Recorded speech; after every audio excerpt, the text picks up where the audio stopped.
very sad day, even though it's Hanukkah, usually a very joyous holiday. But because of the nature of the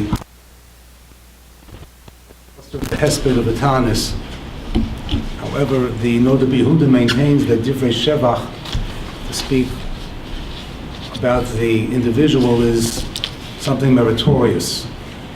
And that's what we're going to try to do. And the family will try to paint a picture of who this individual was, who Rabbi Finkelstein was. So I'm going to first ask his wife, Malka, to come up and say a few words.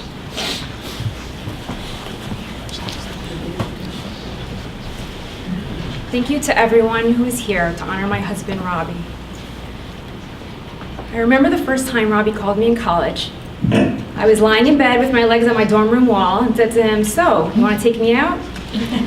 And so it began. It was the start of an elation that I had never known before and would only continue to grow. Robbie had a smile that would light up a room. He had an ability to bring joy to everyone he met. He truly emulated the midah of Makabel Kol Adam B'Sever Panim Yafo. Part of Robbie's unique ability stemmed from the fact that he was so incredibly genuine. Robbie always said what was on his mind. His face was a lens into his heart, and oh, what a special heart it was. And how lucky is every person in this room who had the good fortune to glimpse it.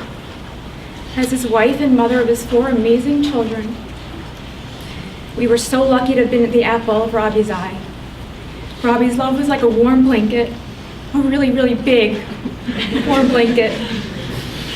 He made me feel special and safe. I liked myself the best on those occasions that I saw myself through his bright, sparkling eyes. We were a team, but Robbie was also our coach and our cheerleader. The mark of a truly great coach is that he teaches his team how to approach life even after the buzzer sounds and the game is won or lost. Robbie took sports very seriously. He was an amazing fantasy baseball enthusiast, but his true fantasy played itself out in real time when he enjoyed sports with his kids. Robbie coached Little League, played golf, threw a mean football toss in the backyard, and took our children to countless professional sports games. Even when it got harder for Robbie physically, he channeled every ounce of his energy into experiencing our kids' sporting events with them. Abby, Elon, Alex, and Adam, you know that Daddy's enjoyment of sports wasn't just about the game. Daddy, like no one else I've ever known, embodied the concept of true commitment. Daddy was committed to us, his family, his friends, including those he worked with, to the community, and to his faith. His commitment was always evident to us, but it became so painfully clear in the last few days and weeks. Daddy didn't want to leave us. He tried so hard to stay. There was no treatment he wouldn't endure if it offered a glimmer of hope that he could prolong his time with us. But because he knew it wasn't up to him, he made sure to make every single moment count. He never allowed himself self-pity. It was a precious waste of energy, precious energy, that he could channel into loving us, and he loves us so very much. I know with every fiber of my being that while he is not physically here to receive our love, there is nothing in the world, this one or the next, that can stop him from loving us.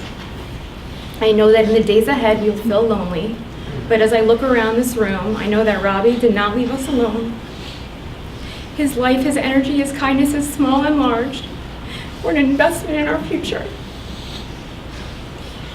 All of these people here today and the many amazing friends and family who have really been at our side over the last few years and weeks are here because they knew Robbie. Each of them is part of the even larger blanket that Robbie left behind. Sometimes we will fall back on it, and sometimes we will wrap ourselves in it to keep warm. But Robbie's life, the way he lived it and the way he left it, touched so very many people that I know he knew we would never be alone. We will live our lives as Robbie wanted, committed to each other, to our friends, to our community. We will learn from Robbie to appreciate every moment, to use our lives to make others smile, and to love each other with all of our hearts. Thank you so much for coming. There are a number of dignitaries who have come this morning to pay their final respects. Rabbi Haskell Lookstein, Rabbi of KJ in the city, Rabbi Josh Lookstein, the headmaster of Westchester Day School, our friend and colleague, Rabbi Jonathan Morgenstern of the Young Israel of Scarsdale, Rabbi Eli Siner, who is the principal of Fish, Rabbi Tully Hogstock, the principal of SAR High School. And we acknowledge their presence. I'd like to ask the Assistant Rabbi of the Young Israel of New Rochelle, Rabbi Chaim Axelrod, to say a kapitel of Tehillim.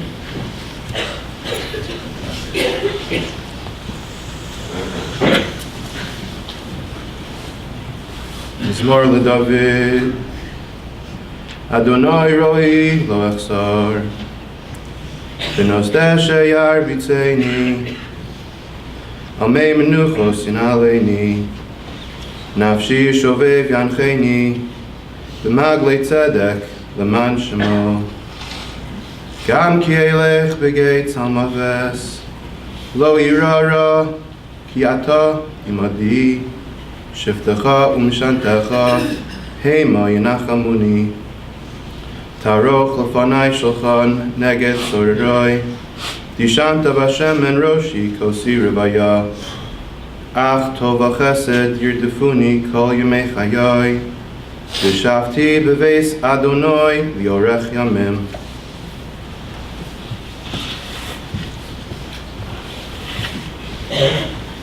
I'd like to ask Dr. Jack Finkelstein, our longtime good friend and father of Robbie, to say a few words.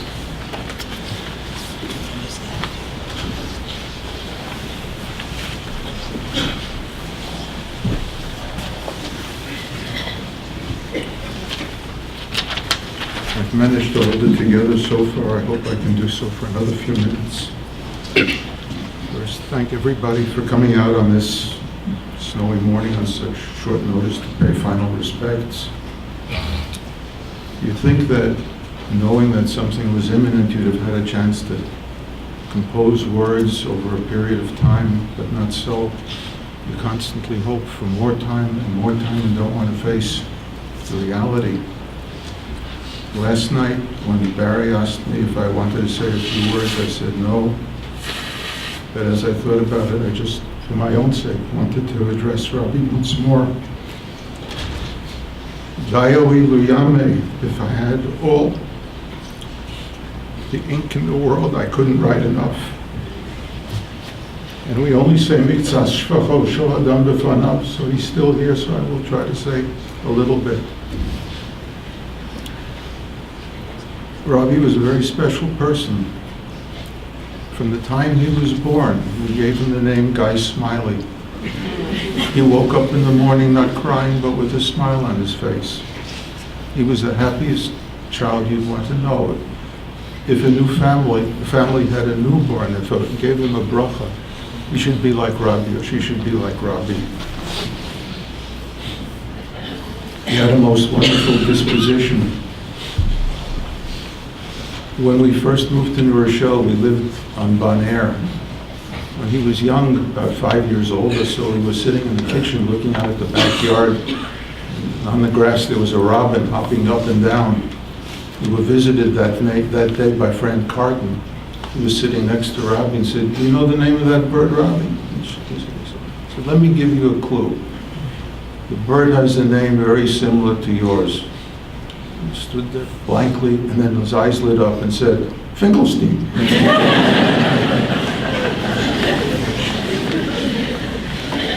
In June of 2014, Robbie had complained of a little bit of a bellyache. He went to doctor, to gastroenterologist, who ordered an endoscopy and a CAT scan, and was immediately diagnosed as stage 4 cancer. No surgery was available. He tried experimental treatments, which miraculously worked dramatically initially and gave him 3 good years, until it eventually caught up with him about 6 months ago. We had seen consultations all over the city and all over the East, from Memorial to NYU to Columbia to Mount Sinai to Dana-Farber to Johns Hopkins to MD Anderson, and eventually New York Hospital. For 3 years, he was happy and optimistic. He was optimistic even in the last 6 months, thinking that we would be able to beat it. Didn't work out. As you just heard, Robbie was an athlete. He enjoyed playing basketball very much. He was the captain of his high school team and then enjoyed playing with his friends here in New Rochelle until such a time when it was deemed that he should no longer participate. He enjoyed playing golf very much and enjoyed playing with his sons. He attended Columbia as college and planned to go on to business school, even though he was a history major and wanted to go to Columbia grad school. He applied and got accepted, but NYU Stern School of Business had other ideas and offered him a full scholarship if he would go there. We held our breaths hoping that he would take it. He made that decision. He did.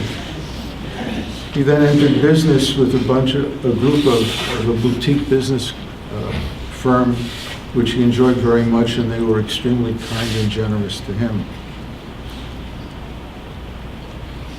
Sports were a big part of his life. For some reason that I forget at this point why he and the family all became San Diego Chargers fans, now LA Chargers fans. So that a few months ago when they were playing at MetLife Stadium, he mustered all his efforts to take everybody to go. He said it had taken all his strength, but he was happy he went, and had arrangements to see the next Charger game in Massachusetts, where he had tickets also for them to go against the Patriots. But the weather didn't permit, and he didn't have the strength, and he never managed to get there. He said that he thought that his move to Oxford Road was one of the best decisions he ever made. Friends that he had there on the road and in the immediate neighboring area were very, very important and very valuable to him. On Simchas Torah, they made a special minyan in one of the homes so that he'd be able to go to shul. They offered him, and he accepted maftir, which he read in his usual manner, strongly, clearly, correctly. When I spoke to him afterwards, he said it just took everything out of him, but he wanted to do it. His family, Malka, of course, was the love of his life. In the 2 decades that they spent together, I don't think either of them could have been happier. I heard that at the time of his first date, at the end, he looked at Malka and said, "You have lovely eyes." And she spoke to her mother and said, "I'm not going to date this boy anymore. I'm going to marry him." Abby, his eldest, was the apple of his eye. He bragged constantly about her. When she was accepted into the debate team at school, he was extremely proud. For Ilan, his firstborn son, whom we, in my day, used to call the Kaddish, we didn't really expect that he would have to be saying it this quickly. Rabbi was so proud of Ilan's involvement with Limudei Kodesh, and while still on chemotherapy, he spent time with him to teach him his bar mitzvah sedra. So those of you who were fortunate enough to be in shul on that Shabbos saw how well they both performed. Alex, kind and gentle soul, lover of nature and animals. I remember several years ago when a classmate of yours was in a similar situation.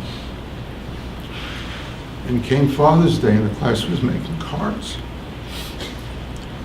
And Alex went to the teacher and said, "Maybe this year we shouldn't do it because my friend is not very happy."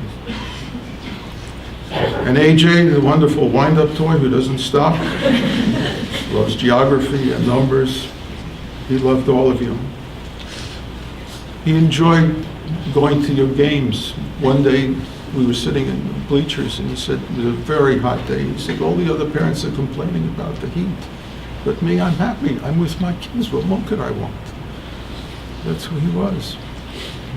He was a religious person. He learned Gemara throughout on a daily, almost daily basis. While ill, he managed to complete the Yara Chazakah. When he did that, he started on the Shulchan Aruch, but had to stop, unfortunately, in the middle. He was a very charitable individual, not only giving to the usual Jewish charities, but he said, for soldiers who put their lives on the line for us, he wanted to contribute to wounded warriors as well. Everybody deserved it.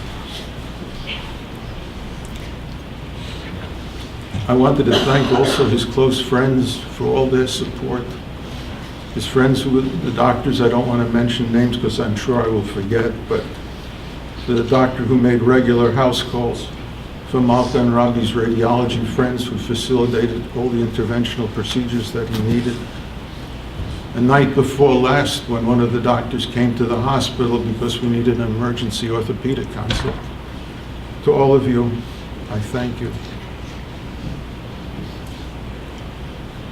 I think about things, and I thank Rabbi Fink not only for his help and support, but I remember when he foregoed his aliyah for the shira to give it to Rabbi because the parsha ends ki ani Hashem rofecha, and he wanted to give Rabbi strength. And I remember sitting next to Rabbi in shul when they were reading the maftir, and when it said v'yad Hashem ha'isa el Eliyahu, he nudged me and said, "You see, Yad Hashem is going to be with me."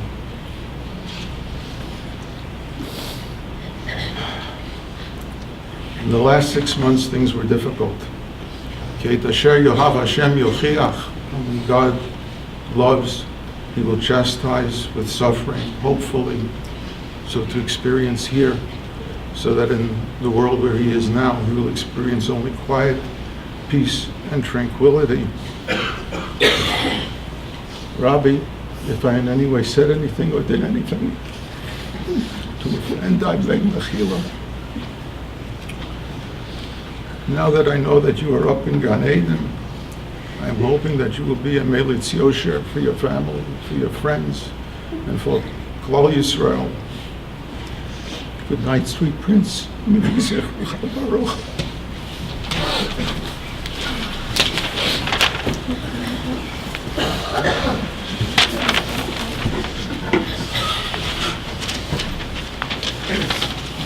Robbie's brother Barry would like to say a few words. I would like to begin by expressing my gratitude to Rabbi Fink and Rebbe Fink and the entire New Rochelle community, and really everyone worldwide for all your thoughts and prayers and concerns throughout this ordeal. The other night when you packed the shul to say Tehillim, Penny and I were with Rabbi at his bedside, simultaneously saying Tehillim with you. I would like to say thank you to Rabbi's employers, his team. I don't know if I've never met them. I don't know if they're here. I would know them if I saw them, but apparently they were very nice, very understanding, and very generous. And so I just wanted to say thank you. Over the last week and a half, we met some of the most dedicated and compassionate doctors and nurses, as well as secret righteous people in the hospital who take care of Bikur Cholim and members of this community and other communities who are part of the Chevra Kadisha, and countless people who have helped with carpools and a shoulder to lean on. I think that most of us spend a great deal of our energy trying to be independent and self-sufficient and unshakable, and trying somehow to not have to rely on others. And throughout this ordeal, I realized how much we need each other and how vulnerable we all are. Chaya Abelo was Rabbi's hospitalist in the hospital. She is a wonderful doctor. I hope all of you never have to meet her in that capacity. She texted me last night that the love that we showed to Rabbi in the hospital was admired by all of the nurses and all of the doctors. And it was true. Rocky knew that we were there. And he sort of floated in and out between this world and somewhere else, and we weren't always sure where he was, but then he would come back and he would say the sweetest things, and he knew that we were there. And sometimes I would hum to him some tunes that we grew up on, and he would drum on the table or try to hum along. And it was such a painful week and a half, particularly this past week and a half, but there were some times that were incredibly special. During this last week and a half or two since Robbie was hospitalized, my mom and dad have been unbelievable, which of course didn't surprise me because they can leap over tall buildings in a single bound. But Penny was with Robbie night after night in the hospital. Nights are terrifying in the hospital. And she was exhausted, jet-lagged, and night after night, one night we stayed together, Alyssa and I stayed together one night, Penny and I were holding Robbie's hands all night. Malka's brothers took care of everything behind the scenes, and Malka's mom and dad. And all of us did whatever we could just to help, not really help, just, I said at one point, I thanked Robbie, maybe I said it many times, I don't even remember. I thanked Robbie, thank you for letting us be with you at this time. And sometimes he would nod, and he acknowledged. 3.5 years ago, Robbie received a very bad diagnosis. He immediately dedicated himself to learning everything he could about the disease. He embarked on what he called his world tour to speak about every specialist around the country, determined to beat the odds. But what was really remarkable, as my dad said and as Malka said, was that throughout the last few years, he remained the same Robbie throughout, embracing life and loving every minute. He was happy and grateful for every moment he had with Malka and his kids. He continued to work as well as he could between chemo treatments, and quietly, he continued to learn Torah, completing many projects, as my dad said. Up until the end, he took his kids to ball games, did homework with them, and remained a great dad and husband. Just another few minutes.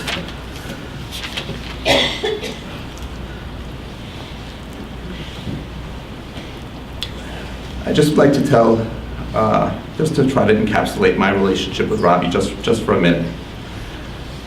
A few months ago, I was sitting with my mom having coffee, and she said to me, you know, this must really be hard for you watching your little brother like this. And I said, you know, one time when I was about 14 or 13, Robbie must have been, I guess, 8 or 7.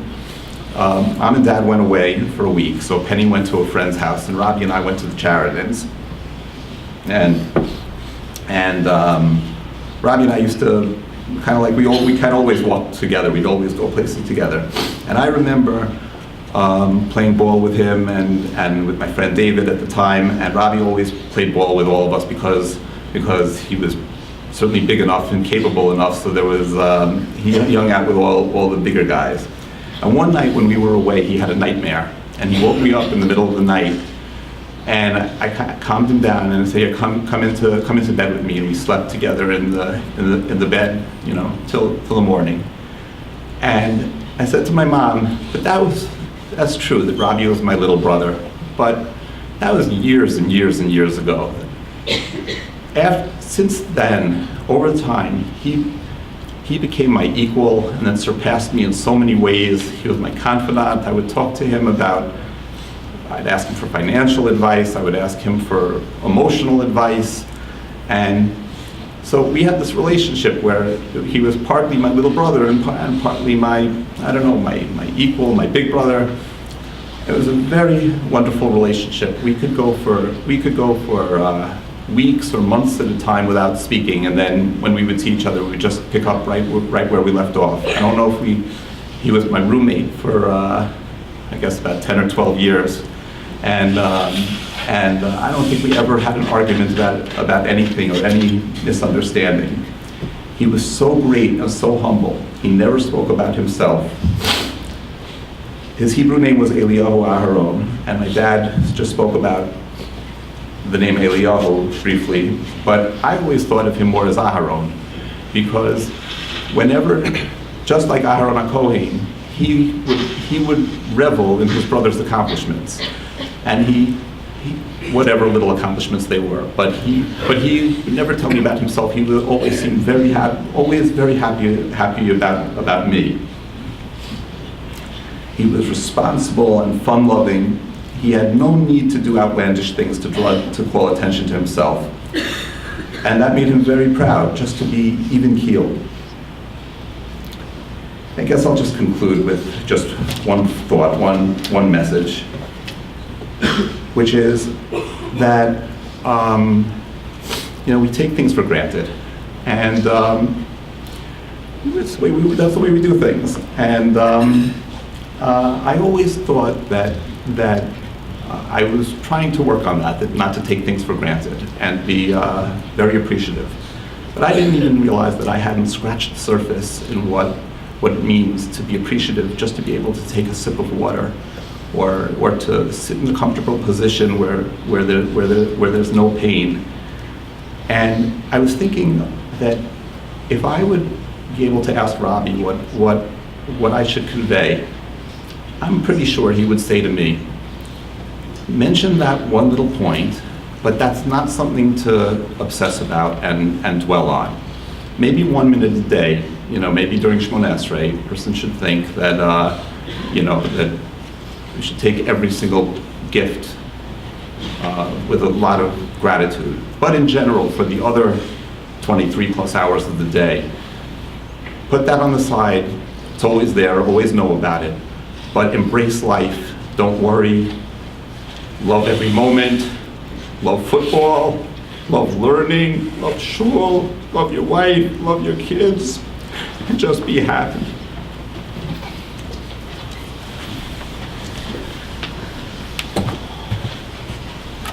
I'd like to ask Ilan, Robbie's son, to say a few words.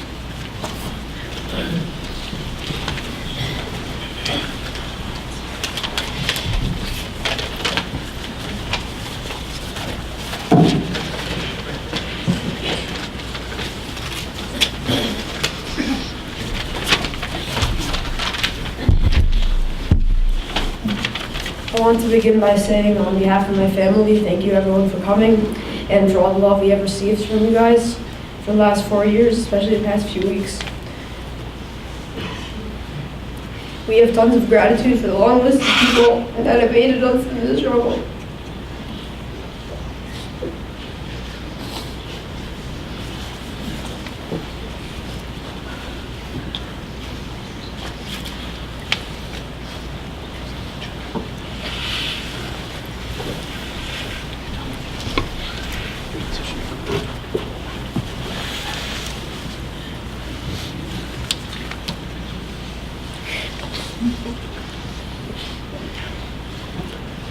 My father was an outstanding person and was loved by so many people, his family in particular.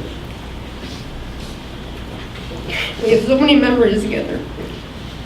In Colorado, Delaware, Little League, Yankee games, Chargers games, and all the rounds of golf we played together, and everything in between. I am grateful that even though he didn't live a full life, I have so much to remember him by. I knew that I had a truly strong relationship with him when he taught me how to lay my bar mitzvah parsha, and I hope to God will one day teach Alex and AJ theirs. It was frustrating when he started teaching me. I wasn't doing well and wanted to give up, but he never lost faith in me, and we worked so hard together, and I learned the entire thing and learned it well in my bar mitzvah, which I was so lucky to share with him. And this really demonstrates his personality. No matter how much my siblings and I fought, he always worked something out and never was mad at us for too long. In addition to being optimistic and believing in his children, my father was also among the most selfless people who ever lived. Just a few weeks ago, when he was in a great deal of pain from his chemotherapy, he still brought me, Alex, AJ, and Abby to a Chargers game at MetLife Stadium. He was barely able to walk up the stairs to get to our seats because it was so hard for him. But that didn't stop him from letting his children have a good time and spending what turned out to be one of our last memories with him. Up until the last day he had, he was always there for me. He always helped me study for tests, practice for baseball games, and so on. When I heard the news about his passing, I was devastated, but at the same time, I was glad that he was no longer in tremendous pain. And now he's at peace and watching over and protecting everyone. I am also thankful that even though he was only supposed to live 8 months after he was diagnosed with the disease, he lived for 3.5 great years. And whenever I reach a milestone in life, for example, graduating high school and college and hopefully getting married someday, I'll feel his presence and know that he'll continue to be there for me. Thank you.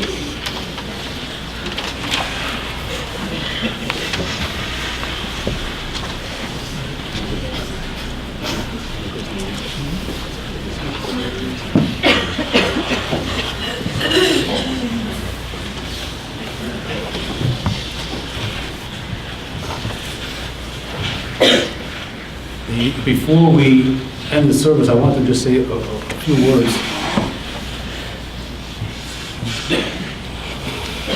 Abby would like to say a few words.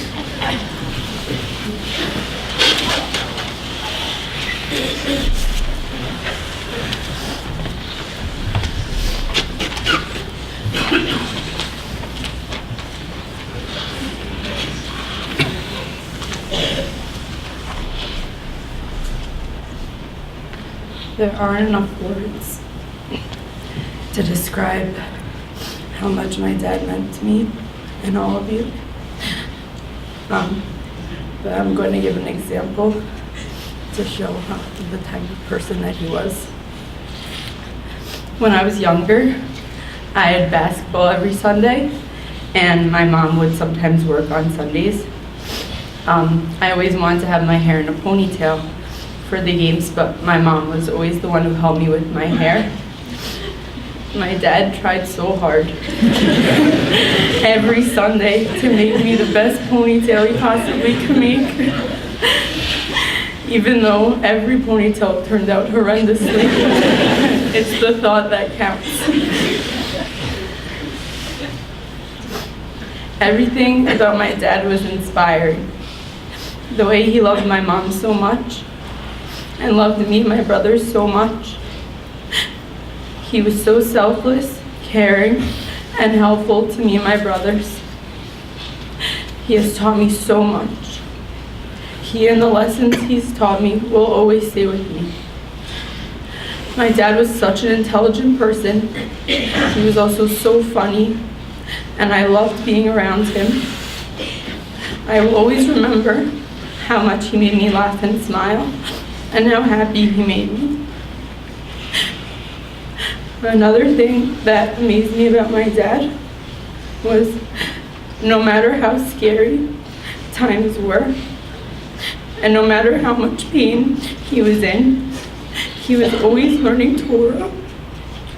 He was always davening, and he never lost his love of Hashem and Judaism, no matter how hard times were. And that inspired me every single day. Even though he's not with us now, his perseverance during the hardest of times will continue to inspire me as I go through my life. Thank you.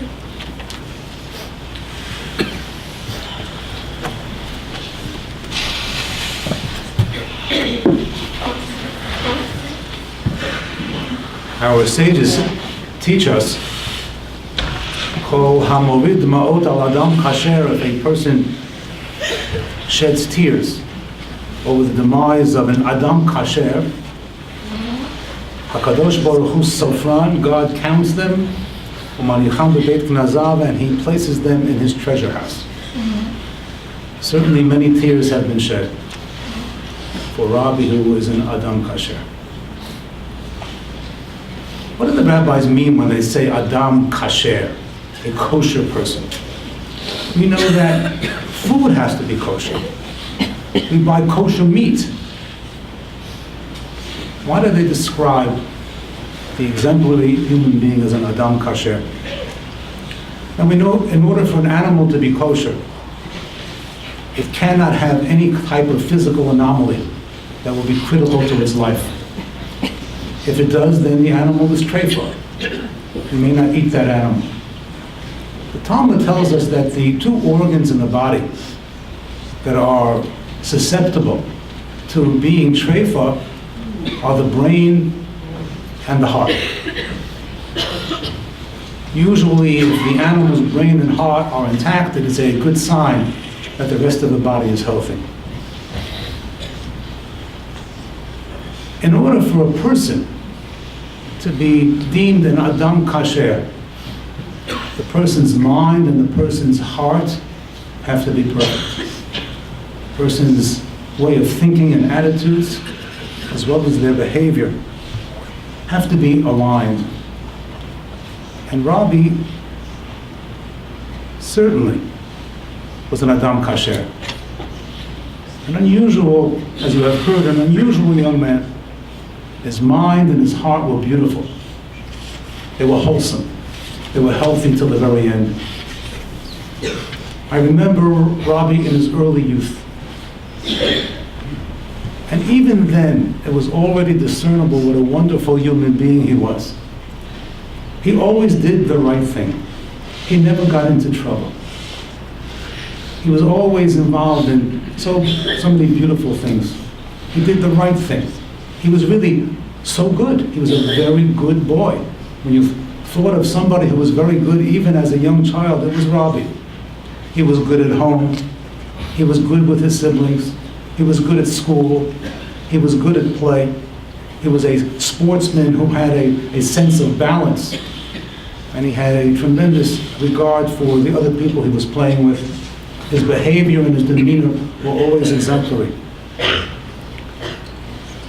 He also had a very good mind. He was a very, very smart person. He had a great clarity. Whenever you would speak to him, you saw the clarity in his mind, if the matter was simple or if the matter was complex. I think, in fact, he was quite brilliant in life and in anything he did. But at the same time, he was very modest.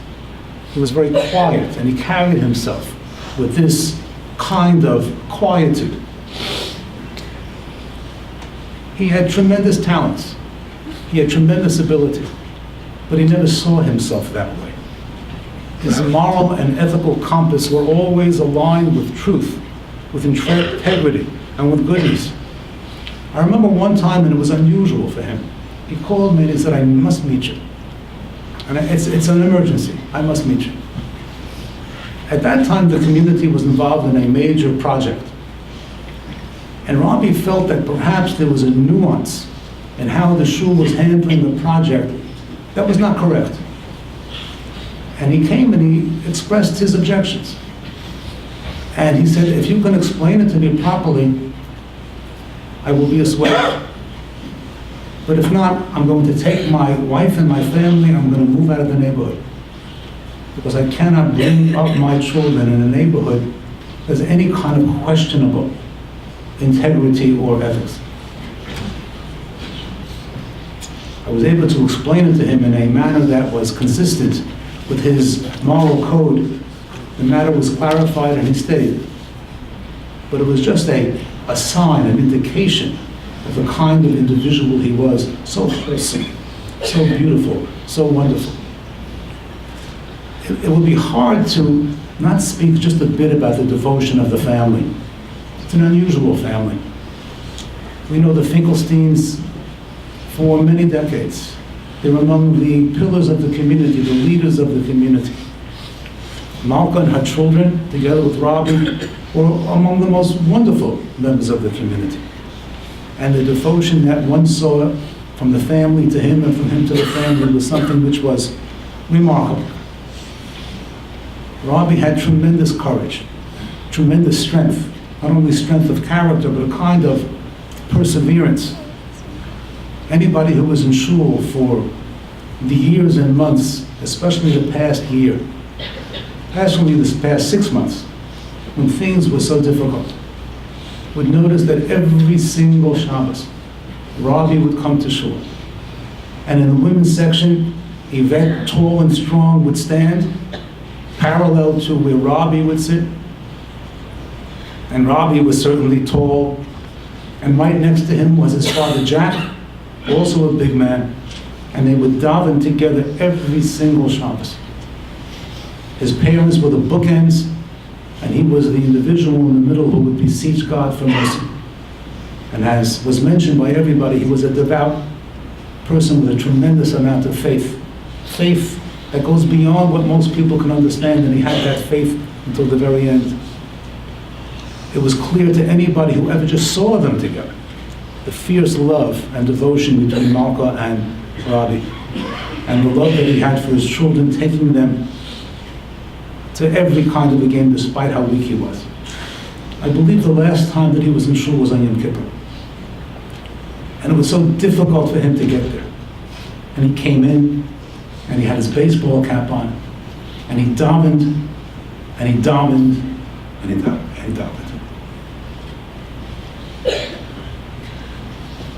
What a lesson in courage and faith.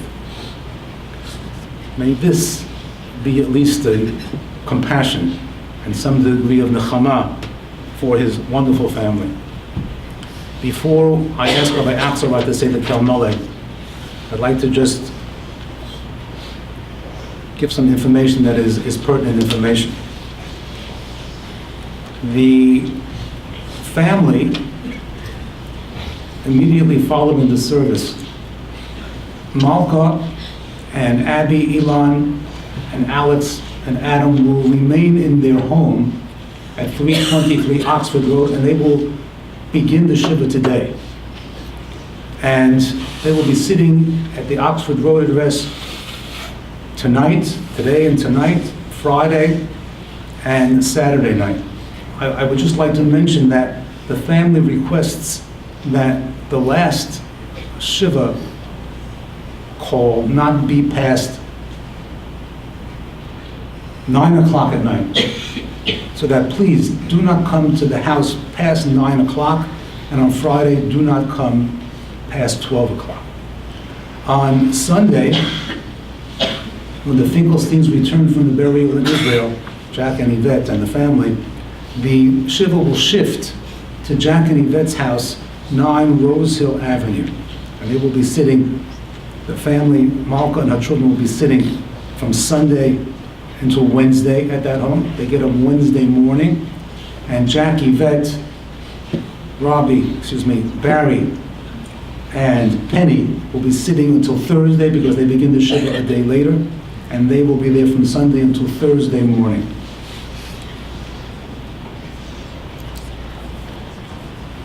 This is an unusual tragedy,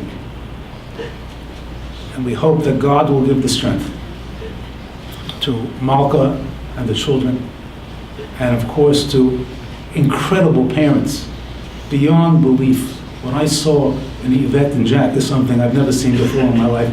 What incredible parents. And to, of course, to Barry and to Penny. May HaKadosh Baruch Hu just bring you Hamakom Yenachem Etchem. I'd like to now ask Rabbi Aksarat to say the Kalmale. If everybody would please rise.